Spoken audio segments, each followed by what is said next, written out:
Hello students, this is going to be the next part. In this we will be studying about nucleic acid and mainly we will be focusing on DNA.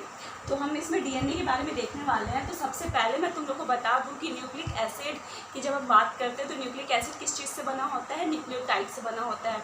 DNA को अगर हम एक word में define करना चाहें तो DNA को हम पॉलीन्यूक्लियोटाइड बोल देते हैं, पॉलीन्यूक्लियोटाइड। ठीक है, पॉलीन्यूक्लियोटाइड मीन्स न्यूक्लियोटाइड्स की चेन, बहुत सारे न्यूक्लियोटाइड है उनकी चेन है, उसी को हम बोल देते हैं पॉलीन्यूक्लियोटाइड। और अगर हम एक न्यूक्लियोटाइड की बात करें तो nucleotide is made up of 3 components जो तुम लोग हमेशा से देखते आए हो, नाइट्रोजनस बेस, पेंटोज, शुगर और फॉस्फोरिक एसिड। मैं इन सारे टॉपिक में बहुत ज़्यादा टाइम नहीं लेने वाली हूँ क्योंकि तुम लोग ये सब पहले ही से पढ़ चुके हो, तो आई थिंक तुम लोग को समझ में आ जाएगा। तो ये 3 चीज़ प्रेजेंट रहते हैं, नाइट्रोजनस बेस, पेंटोज शुगर और फॉस्फोरिक एसिड।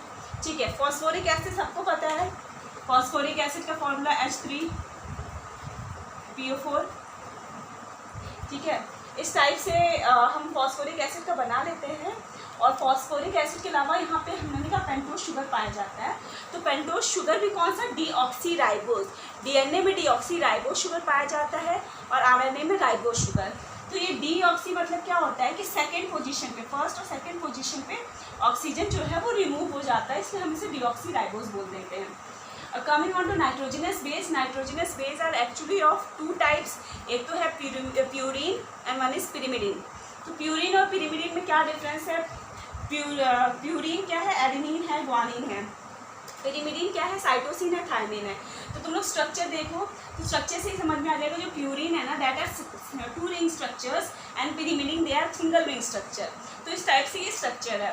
ओके, तो अगर हम बात करें डीएनए में जब भी पेयरिंग होती है तो एडेनिन की किससे होती है, थायमिन। और एडेनिन और थायमिन के बीच में दो डबल बॉन्ड, मतलब 2 हाइड्रोजन बॉन्ड पाए जाते हैं, यानी डबल बॉन्ड कह सकते हैं। सिमिलरली अगर हम साइटोसिन और ग्वानिन की बात करें, सी ऑलवेज पेयर्स विथ जी, और सी और जी के बीच में ट्रिपल बॉन्ड होता है। इसी को ऐसा नहीं होगा कि एडेनिन जो है वो साइटोसिन के साथ जाके पेयर कर लिया या ग्वानिन जो है एडेनिन के साथ जाके पेयर कर लिया। ये जो पेयरिंग होती है ये फिक्स्ड होती है, यानी एडेनिन जो है वो थायमिन से ही करेगा, साइटोसिन जो है वो ग्वानिन से ही करेगा। इसी को हम बोलते हैं कॉम्प्लीमेंट्री पेयरिंग। ठीक है, तो ये तो हुआ एडेनिन और ग्वानिन की बात। अब हम आ जाते हैं डीएनए के स्ट्रक्चर की बात। डीएनए एक्चुअली हमें दिखता कैसे है और क्या किसने स्ट्रक्चर निकाला। तो स्टूडेंट वाटसन ने एक मॉडल जो है डीएनए का बहुत ही ज़्यादा फेमस है, तुम लोगों ने साइंस एग्जीबिशन में एक डीएनए का मॉडल भी बनाया था। तो डीएनए का जो मॉडल था वो was given by Rosalind Franklin and Morris H.N.. Wilkins. अब इनके अलावा जो डीएनए है ना वो डबल हेलिकल स्ट्रक्चर है। इस टाइप से डबल हेलिकल स्ट्रक्चर है जो राइट हैंडेड के फॉर्म में मोस्टली कॉइल्ड रहता है। अभी हम लोग देखेंगे वेरिएंट्स ऑफ डीएनए, तो राइट हैंडेड के फॉर्म में कॉइल्ड रहता है। अब हम बात करें बहुत ही थिन होता है, और अगर हम उसकी एक टर्न की बात करें, एक टर्न में की लेंथ पूछी जाती है तो 3.4 नैनोमीटर, 3.4 नैनोमीटर एक टर्न की लेंथ है। एक टर्न यानी यहाँ से जो स्टार्ट हो रहा है यहाँ पे ख़त्म हो रहा है, इतने पूरे की लेंथ कितनी होती है, 3.4 नैनोमीटर। और इसी टर्न में टोटल कितने नाइट्रोजनस पेयर्स रहते हैं, टोटल 10 बेस पेयर्स रहते हैं। ठीक है, तो अगर हम एक बेस पेयर की बात करें तो 3.4 नैनोमीटर डिवाइडेड बाय 10, तो ये हो गया 0.34 नैनोमीटर। तो इतना जो बेस पेयर है वो लेंथ होती है एक नाइट्रोजनस बेस पेयर की। ठीक है, तो ये पता चल गया। हाँ, और ये इसका जो डायमीटर होता है ना दैट इज़ 20 एंगस्ट्रॉम। तो ये कुछ यूनिट्स हैं, नेम्स है, तो तुम लोग को पता होना चाहिए यूनिट्स कि क्या क्या है। उसका डायमीटर जो होता है डीएनए का वो 20 एंगस्ट्रॉम होता है। टर्न जो है वो 3.4 नैनोमीटर है। ठीक है, तो ये तुम लोग याद कर लेना। अब एक और चीज़ इसमें ये है 5-3-, ये पोलैरिटी क्या होती है, मैं इसको रब कर दे रही हूँ। एक्चुअली गाइस जब हम डीएनए का स्ट्रक्चर, डीएनए हम जब इस तरह से बनाते हैं ना, तो one and is 5' and another and is 3'। Similarly इसका अपोजिट वाला 5 होगा, इसका अपोजिट वाला 3 होगा।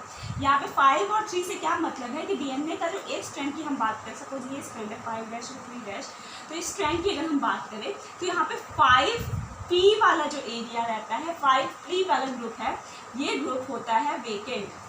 सिमिलरली यहाँ पे 3 वाला 3OH जो ग्रुप रहता है ये होता है वेकेंट, इसलिए हम 5' to 3' पोलैरिटी की बात करते हैं। ओके, अब हम आ जाते हैं वेरिएंट्स ऑफ डीएनए, यानी डीएनए कितने टाइप्स के होते हैं। तो गाइस डीएनए बहुत सारे टाइप्स के होते हैं, A DNA, B DNA, C DNA, D DNA, Z DNA, ये सब हम देखेंगे, बहुत ज़्यादा नहीं देखेंगे, बस थोड़ा थोड़ा उसमें डिफरेंस देखने वाले हैं। तो देखो बी जो नॉर्मली जो डीएनए होता है वो मोस्ट ऑफ द फॉर्म वो बी फॉर्म में एग्जिस्ट करता है, जिसमें हमने बोला भी कि 10 बेस पेयर होते हैं पर टर्न। तो एग्जैक्टली अगर हम बात करें तो 10.4 बेस पेयर्स होते हैं, ठीक है। अब जो बी फॉर्म है ये नॉर्मल सॉल्यूशन के फॉर्म में होता है, यानी डीएनए अगर सॉल्यूशन के फॉर्म में तो वो बी फॉर्म में है, लेकिन अगर उससे वाटर हटा लिया जाए तो वो डिहाइड्रेटेड फॉर्म में हो जाता है, तो वो कन्वर्ट हो जाता है ए डीएनए में। और ए डीएनए में नंबर ऑफ टर्न्स कितने होते हैं, 11 बेस पेयर, ठीक है। ये दोनों ए बी सी डीएनए, ये जो चारों डीएनए हैं ये राइट हैंडेड फॉर्म में ही है, मतलब कि राइट हैंडेड फॉर्म में कॉइल्ड हुआ है, ठीक है। सी डीएनए क्या होता है, सी डीएनए भी राइट हैंडेड में है, उसके पर टर्न 9.33 बेस पेयर प्रेजेंट होता है। डी डीएनए की बात करें, डी डीएनए जो होता है बहुत ही रेयरली डीएनए प्रेजेंट रहता है, और इसमें भी जो नाइट्रोजनस बेस पेयर है वो 8 बेस पेयर है, और इसमें ग्वानिन प्रेजेंट नहीं होता है, ओके। जेड डीएनए क्या है, Z DNA is exceptional DNA, जिसमें लेफ्ट हैंडेड की फॉर्म में कॉइलिंग होती है, और ये जिगजैग डीएनए होता है। तो ये सारे डीएनए किसी न किसी फॉर्म में प्रेजेंट रहते हैं। तो इसमें बहुत ज़्यादा नहीं जानना है, डिफरेंस तुम लोग चाहे तो लिख सकते हो, और भी सर्च करना है इसमें क्या डिफरेंस है।